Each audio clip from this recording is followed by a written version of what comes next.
Hi, I'm Jake. I make RPG supplements and videos about Pathfinder 2, or PF2, and also SF2, now, Starfinder 2. I love these games. Primarily PF2, but both. Speaking of both, hello to the kitties. Gast, Loot, they say hi. Thank you for being here today for the continuance of Battlecry. With the Necrologist. Necromancy is near and dear to my heart. Mostly because it's creepy. And I like creepy things. Any of you who are here for a strong flavor of necromancy, I will explain how we will make that happen in this system. And Necrologist is not the answer. And I don't think Necromancer is going to be the answer either. The actual class is coming out. But stick with me until after this first archetype, and I will talk about how you can get that real necromancy juiciness with the second archetype. Necrologist. Though some may think it morbid, you spend your time compiling and studying lists of the dead, from town or church records that date back hundreds of years to more recent records of battlefield casualties.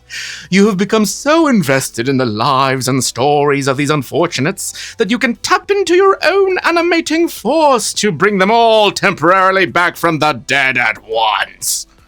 This usually entails enacting esoteric arcana, occult rites, or divine pacts with gods of the undead. This is Ghast, so perfect. Necrologists can be valuable assets in any battle, as their hordes are essentially expendable and in endless supply. Sounds way cooler than it is. So, Necrologist dedication, feat 6. Rare, archetype, dedication. It's the last time I'm reading all those. Prerequisites. Ability to cast spells from spell slots, ability to cast summon undead. First of all, I gotta say the flavor of this is awesome, including the art. That is just a really cool necromancer warlocky person looking there. With all the ghostly hands. Your studies of the lists of the dead allow you to call forth a horde of undead with a brief incantation. You can summon your horde with the Raise the Horde activity, and you can use the Mobbing Assault action while your horde is raised to command it to attack. The eerie connection you have with your horde precludes you from also having an animal companion or any other companion, such as a follower, page 76. I want to be clear, a familiar is not a companion. Neither is a pet. Companions are companions, animal or otherwise. Though if an ability allows you to have more than one follower, such as the additional follower feat of the Captain archetype, you can count your horde as one. You have enough control over your horde that it doesn't attack you or your allies. When raised, your horde is huge and has a speed of 20 feet. It has the mindless and undead traits, as is appropriate for an undead horde. It can be attacked. Though it's made of several undead creatures, it can't share the same space as other creatures unless you have certain feats. Due to your eldritch connection with your horde, it uses your AC, saves, and other defensive statistics like skill DCs, but is immune to the grappled, prone, and restrained conditions. That part's awesome. I mean, they're huge anyway, so it'd be hard to, but it's cool that they're immune to it. The horde has resistance equal to your level to physical damage, but weakness equal to your level to area and splash damage. That kind of makes sense if it's like a swarm kind of thing. You share an animating force, so any damage that would be dealt to the horde is dealt to you instead, though you take damage only once from any ability that includes both you and the horde in the area of effect, though you take the greater amount of damage, much like an Eidolon, or at least similar. Wouldn't take the greater amount, but it's close. So you get the following ability. Raise the horde, 2 actions. Concentrate, magical, manipulate traits. Frequency once per 10 minutes. Effect, your undead horde appears in an unoccupied space within 30 feet. Choose whether your horde consists of skeletons or zombies, which affect the type of damage it deals with mobbing assault. Your horde remains summoned until the end of your next turn, but you can sustain the effect for up to 1 minute. The effect also ends if you end your turn more than 120 feet away from the horde. When you first use Raise the Horde, and each time you sustain the effect, you can have the horde stride. When Raise the Horde ends, the undead that comprise your horde collapse lifelessly to the ground and quickly rot away. They can no longer be targeted or used for actions. So you can't even raise them with undead raising spells that are rituals or whatever. They're just gone. They disintegrate. Mobbing Assault. 1 action. Concentrate trait. Requirements. Your horde has been raised. Effect. Each enemy in a 5-foot emanation around your horde takes 2d6 bludgeoning damage. if your horde is zombies, or 2d6 slashing damage if your horde is skeletons, with a basic reflex save against your spell DC. At 10th level and every 4 levels thereafter, the damage increases by 2d6. So, since it has all of your ACs, saves, and other defensive statistics like skill DCs, it sort of acts like you are putting your own life force out there. So if it's damaged, you take the damage. And otherwise, it's just an AoE. So you can summon this AoE once every 10 minutes for 1 minute if you sustain it each round, up to 30 feet away. Does this sound like the Swarmkeeper archetype to anybody else? Alright, next feat, level 8, Dismal Harvest, free action. It has the concentrated magical traits. Prerequisite, this dedication. Frequency once per round. Trigger, your last action was a mobbing assault made by your horde that reduced at least one living creature to 0 hit points. And the mobbing assault is the 2d6 bludgeoning or slashing damage on a 5-foot emanation around the horde. The expiring breaths of your enemies fuel your power. You gain 15 temporary hit points that last for 1 minute. The temporary hit points you gain increase by 5 at 10th level and every 2 levels thereafter. That's really neat, but it's only if an enemy drops. So you sort of take care of your own healing, which kind of matters a lot because it's easy to hurt you because you're a caster, probably, and you just put your summoned monster, your life force in front of the enemies to hurt. Level 8 feat, Grasping Corpses. Your foes are left reeling from the attacks made by the zombies or skeletons of your horde. A creature that is damaged by your horde's mobbing assault is off guard until the beginning of your next turn. That's awesome, because off guard to everybody. Cool, good benefit. Next feat, level 8, Shambling March. Your horde is swifter. Marching in time to your command increase the speed of your horde by 10 feet, so it's 30, so it's finally probably what your speed is, which is much better. Next feat, level 10, Deathguard. The twisting, rotted limbs, clattering bones, or swirling ectoplasm of your horde can hide you from others' vision. You and your allies can occupy the same space as your horde, becoming concealed to all creatures when you do so. Okay, and remember, the emanation is around your horde, not within the horde. So your allies are safe. Next feat, level 10, Ghostsong. Magical trait.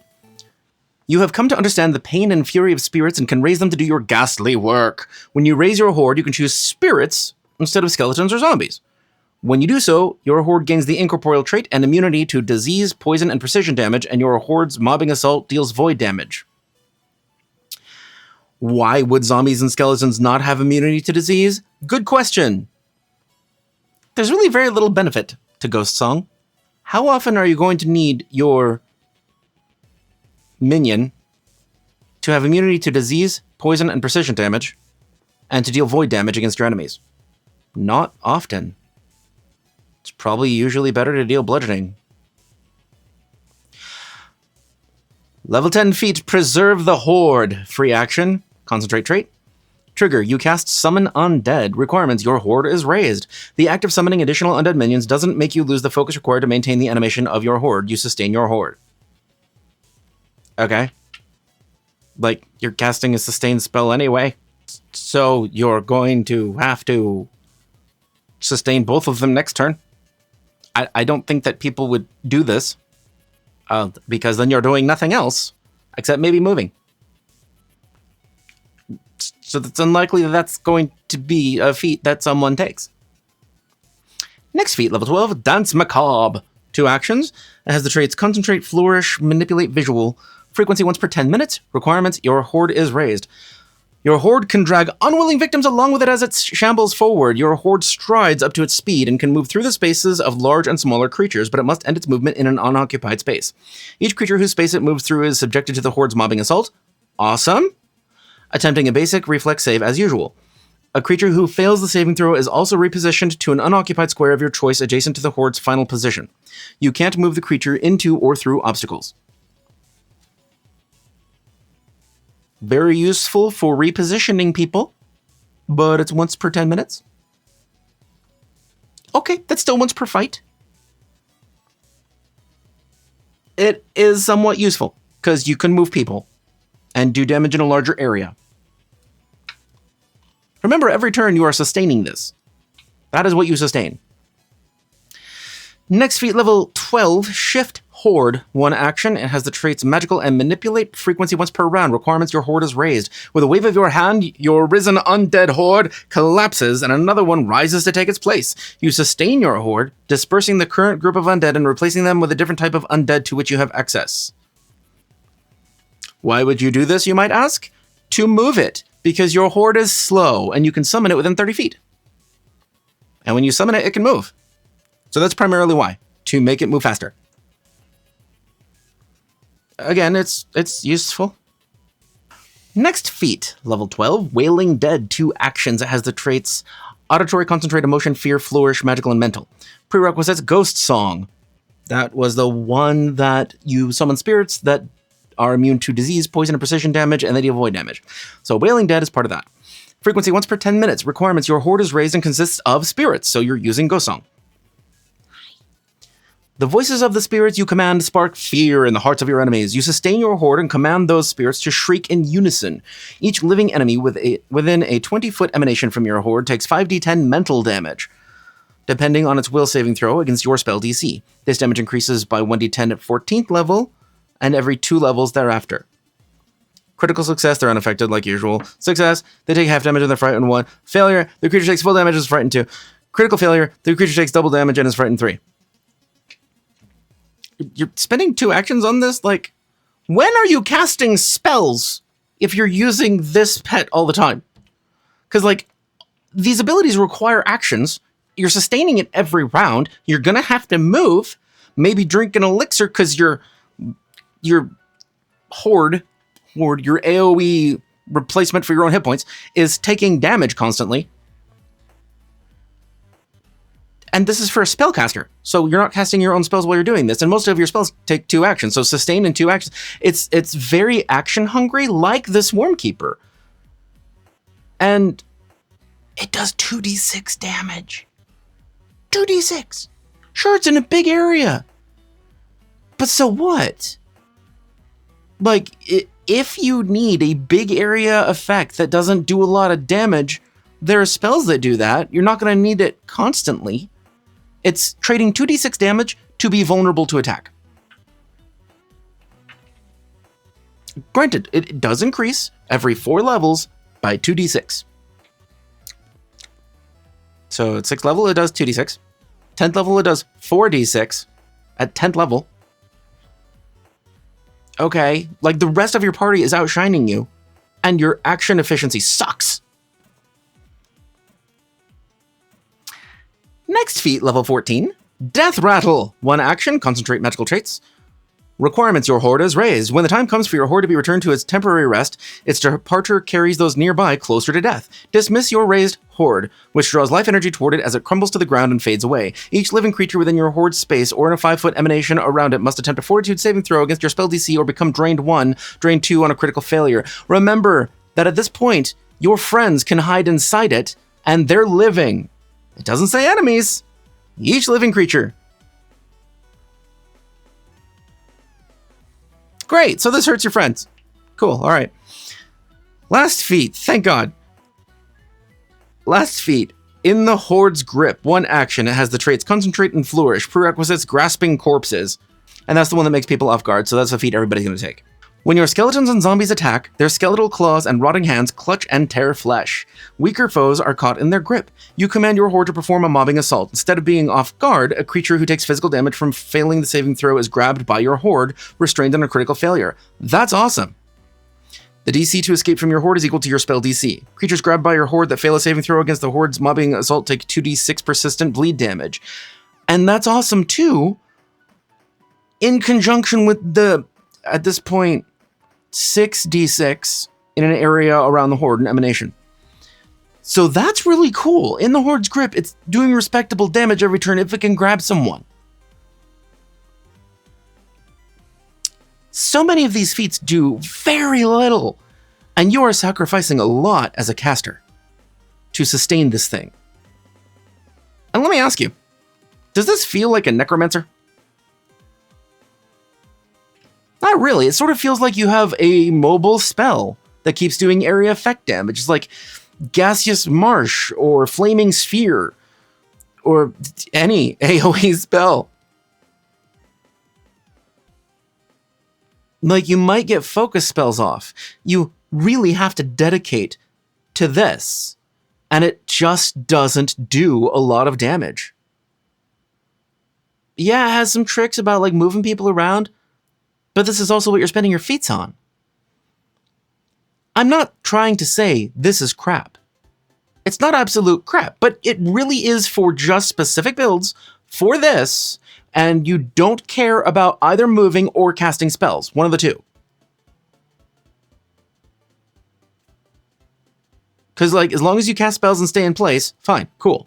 This can be useful. It is, at the very least, it's fun to have a repeatable AoE in case you need it. And it's not bad to spend a feat on, but it's an archetype, so you have to spend 3 to get out of it. So the earliest you're getting out of it is at 8th. So the earliest non-necrologist feats you can get are 10th after you start taking this at 6th. And this just isn't amazing. It is mostly an efficiency issue. It costs a lot of actions, and its movement is not great. You can use this cleverly and group tactics to get people into an area to do damage to them. Or you can throw a fireball.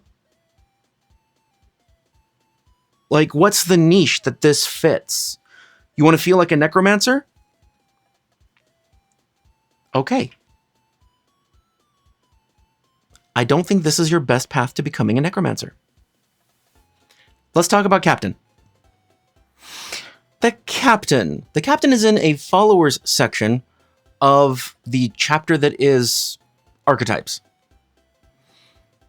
It feels like this entire section, this like mini chapter, is just for the Captain. Because everything prior to the Captain in this section is about followers that it says you can only get by having the Captain.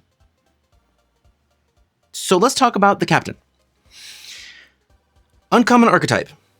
The preamble is, whether it's your personal prowess, your fearsome reputation, or your skill at bringing out the best in others, you inspire people to flock to your banner. You might hold an official position in a military guild or other institution, or you might operate outside of formal structures. Regardless of your role, you are the type of person that others instinctively turn to for guidance in dangerous or chaotic situations. A captain is always accompanied by at least one follower who stays by their side through thick and thin and relies upon them to excel in combat. Followers can fill a variety of roles, from eagle-eyed scouts or stalwart bodyguards to capable medics. Those are all follower types that are in the previous part of this section. There are barbarians, there are medics, there are scouts. There's a lot of different kind of, not monsters, but followers that you can pick. They're just additional pets. They're companions. They're just not animal companions. They're basically the same kind of thing. Like, you spend an action, they get 2 actions. Otherwise, they always have independent. And they're usually spending their action just following you. But you can have them do specific actions that are extremely widely encompassing, including using any of their skills that it says in their stat block that they have. Captain dedication, level 2 feat. Uncommon archetype dedication. This is the last time I'm going to read those traits. Prerequisites, charisma +2. And you don't have an animal companion, construct companion, or other companion that functions similarly. At the beginning of the followers section, it says specifically that you can have familiars or you can have pets. Those are fine, just not other companions. You become trained in your choice of diplomacy or intimidation. If you are already trained in both of these skills, you become trained in a skill of your choice. You also gain your choice of the group impression or the group coercion skill feat. If you already have both of these skill feats, you gain another first level skill feat for which you qualify. Pretty standard stuff so far. You also gain the assistance of a dedicated follower who has agreed to accompany you on your journeys. They have the minion trait and begin as a novice follower. See followers, page 76 for more information. Special, once you have a follower, you can never take a feat or class feature that grants an animal companion or another companion that prevents you from having an animal companion. It's double stitching all of the wording to make sure that it's really clear that you just get these. These are your friends. So the entire section prior to this talks about different kinds of followers. They are essentially monsters. They are NPCs that are not fully fledged NPCs, or really, they're not fully fleshed out NPCs. As in, they have an ancestry, and they technically have a heritage, but the heritage doesn't matter, doesn't do anything for them. and they have specific stats and specific kits. These kits are just the equipment and gear they have with them. They spend their downtime repairing their gear, and it's assumed that you pay them or that your patron, whoever is paying you to do a job, pays them too. So it's just sort of swept under the table, so it's easy to handle. The cool part is they advance, and because there are different types, you can give them different jobs. Some of them can give first aid in combat. Some can attack. Some are good at defending themselves and other people. These followers are what I wanted a necromancer to have. Why is there no necromancer that has a whole bunch of these followers that are so customized that you can change them out for different followers, and you can choose their specific abilities, and they get specific advancements throughout. So anyway, I think that it would be simple to replace these followers that by default all have the humanoid traits, with different kinds of followers, undead, aberrations, and there's a section in here I'll read to you. Monstrous followers. This follower framework can also be used to represent intelligent monsters that follow the PCs. The GM can create a new follower type for them or just one of the existing progressions, renaming their attacks and replacing their abilities accordingly. This is super flexible, and you can build any kind of archetype you want off of this. You can be a Medusa Charmer and have a whole bunch of snake minions with you. You can have, of course, the necromantic thing. You can have aberrations that are all sorts of different fleshy creatures. Just read Flesh Warp for some inspiration on there, or any of the aberration entries. This is amazing. Please read the followers as well, because there are berserkers, medics, scouts, sharpshooters, and shield bearers. This is so much more detailed than we ever got for any necromantic horde before. And we can easily reflavor it. Just call it a necromancy captain. Who cares? Undead captain. All right, so let's read the rest of the captain feats to see what juiciness we can get and apply to all sorts of different creature types. I mean, heck, it could be a bunch of like dog-themed or rhinoceros-themed pets. Who cares? Additional follower, feat 4. Another follower joins you in your travels. They are a novice follower that has the minion trait. See the multiple followers sidebar on page 83 for rules or on having multiple followers under your command. Special. You can select this feat more than once, gaining an additional follower each time to a maximum of 4 total followers.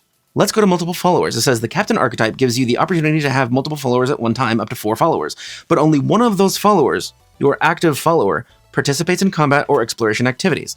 The rest hang back, ready to be called upon if needed. As soon as you gain a second follower from the captain archetype, you also gain call follower to switch your active follower. Call follower is exploration activity. You spend 1 minute calling for a different follower, switching your active follower for another of your followers. I know there are at least 2 other archetypes that work very similarly.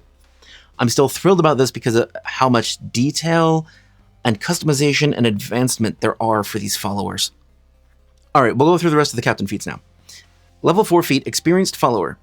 Your followers' skills have developed over the course of your adventures. All your followers become experienced followers, page 77. And no, I'm not going over it because they get a slew of minor changes. It really is like leveling up a character. Additionally, your followers have grown accustomed to the perils of battle, developing the confidence to attack foes without your direction. During an encounter, even if you don't use the direct follower action, your active follower, is a typo there, just skip it, can still use one action that round on your turn to stride or strike. When I said before that they're independent, that's just from moving. So they can still do exploration activities and just moving. They just can't also attack in combat unless you spend an action until you get this feat. They can do this at any point during your turn as long as you aren't currently taking an action. If they do, that's all the actions they get that round. You can't direct them later. Makes sense, that's how all of the minion directing action abilities work. Next feat, level 4, Leader of All. You accept anyone who would follow you on your adventures. You can take followers from any common ancestry and from uncommon or rare ancestries at the GM's discretion. Your follower gains the traits, size, speeds, languages, and other special abilities listed in their ancestry. For example, elf followers have the elf and humanoid traits, a 30-foot speed, low light vision, and the typical languages for elves. Followers don't use their ancestry's hit points or attribute boosts and flaws. They also don't gain abilities that would allow them to use actions beyond the standard ones available to a follower, such as activating an item or casting a spell. They can never do those. It's only for PCs. And it says specifically in the follower section, that's for game balance, that they don't want you to mess with that. The Leader of All, it doesn't say this, but it's really up to GM discretion. Like, if you are an elf, why would you attract humans if you're in elven lands to fight an elven cause? That doesn't make any sense to me.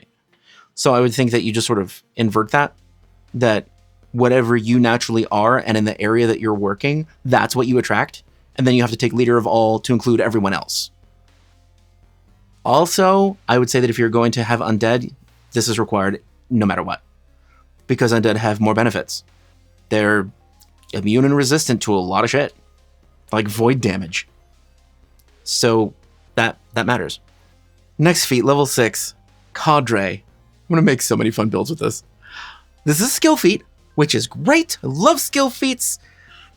Prerequisites, expert in diplomacy or intimidation. Between your daring adventures, people seek you out. A loyal cadre of retainers joins you. These individuals don't function as followers and won't accompany you into dangerous areas or situations. However, they can train by your side, assist you in creating items, or help you spread your heroic tales. When you are in a place where your cadre could reasonably assist you, you gain a +1 circumstance bonus to all skill checks to craft, create a forgery, earn income, and subsist, as well as other downtime activities at the GM's discretion. Your cadre also helps you train, making retraining faster than normal. For every 5 days you spend training, you make a week's worth of progress. This is not essential for everybody, but it's a skill feat, so fuck it. It's another easy way to get out of the archetype if you want. Plus, that's actually good benefit for a skill feat. And the roleplay. Think of the roleplay. You have even more people following you around. Next feat, level 6, Tactical Guidance. You can provide tactical guidance to help your follower act more efficiently. You can spend 2 actions to direct your follower instead of 1. If you do, your follower gains an additional action. So they get 3 and you get 2. Fuck yes. Perfect, that's great. This is needed. You see my difference in responses between the Necrologist and the Captain? The Necrologist starts off at a deficit. You have to sustain this ability. So you're probably not going to use it in every fight. The Captain, its first ability makes your character who they are. This is full of flavor and versatile. And it defines you. This is a great archetype. I'm really glad this exists. Necrologist, why can't you be like your brother Captain over here? You're such a disappointment. Next feat, level 8, Veteran Follower. Prerequisites, Experienced Follower. This is just leveling up your followers. Your followers' training has made them veterans of battle. They all become Veteran Followers, page 77. And this all comes with upgrades. Level 12 feat, Coordinated Tactics. You and your follower fight in tandem. Whenever you and your active follower are adjacent to the same foe, you are both flanking that foe with each other regardless of your actual positions. Obviously, that's good and useful. I mean, it's not exciting, but it's efficiency. It's improving this archetype. It's good. Level 14 feat, Exceptionayl Follower. Prerequisites, Veteran Follower, again, leveling up your followers. Your followers' abilities have soared to new heights. All your followers become Exceptionayl Followers, page 77. Next feat, level 15, Legendary Leader. A skill feat.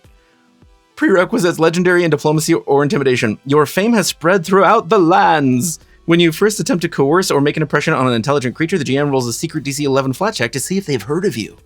On a success, you gain a +2 circumstance modifier to the skill check for that action. This is just fun. The GM can adjust this flat check as appropriate for circumstances in which you may be more or less known. It's great. It's a little silly, but it's a skill feat, so who cares? It's fun. You can also leverage your notoriety and your network of assistants and admirers to earn money. You can earn income using the skill you used to meet the prerequisites of this feat. When you do, you gain a +2 circumstance bonus to the check. You can intimidate people for money? What are you, a loan shark? That's awesome. Okay. When you do, you gain a +2 circumstance bonus to the check. This bonus increases to a +3 if you have the Cadre feat, as your retainers praise your deeds and find those who might pay to meet you.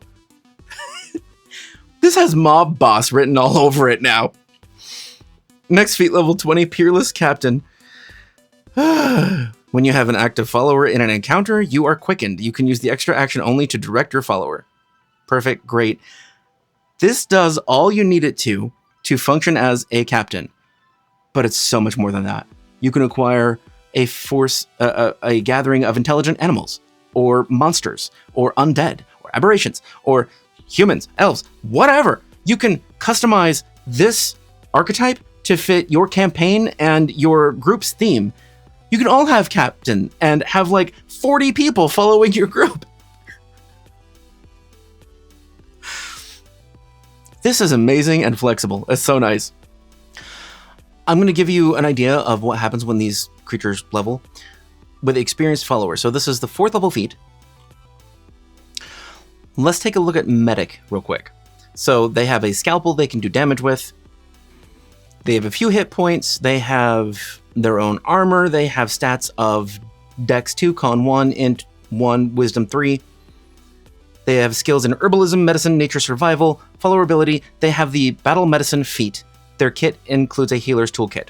So for the experienced advancement, when they become an experienced follower, increase their dexterity modifier to +3 and their wisdom modifier to +4. Increase their proficiency rank in fortitude saves and will saves to expert. Increase their proficiency rank in medicine to expert. Increase their scalpel strike damage, who cares? It also does bleed damage. Once per day, the medic can use battle medicine on a creature that is temporarily immune. That's for taking that 4th level feat. And remember, they all advance and you can switch them out. A veteran medic gets medic's treatment, which allows them to use their medicine skill to counteract clumsy, enfeebled, sickened, or stupefied, reducing the condition by up to 2. So that's something that you don't have to focus on in your group. This makes a group more efficient. Any of these do. These little followers can fill in for slots that your group is missing. I'm not going to say that it's going to be perfect, but they will help even out your group. And for the exceptional advancement for the medic, they get Doctor's Visitation, basically. They spend 1 action. Once per round, they can stride and then use Administer First Aid, Battle Medicine, Medic's Treatment, or Treat Poison. This is so fun.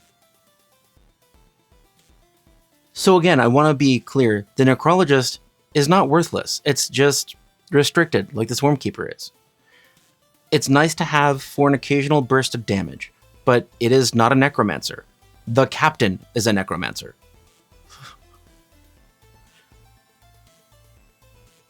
This is so neat. I love this archetype. Even without its flexibility, it's super useful.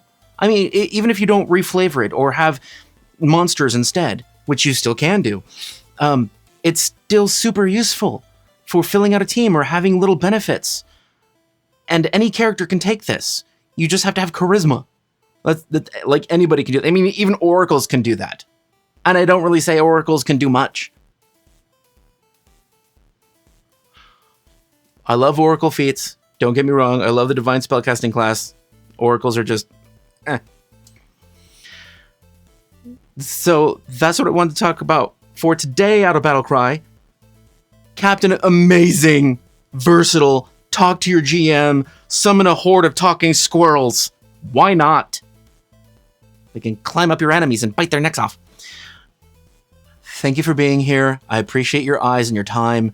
I appreciate my patrons, who, without them, I would be nothing. This channel would not be off the ground.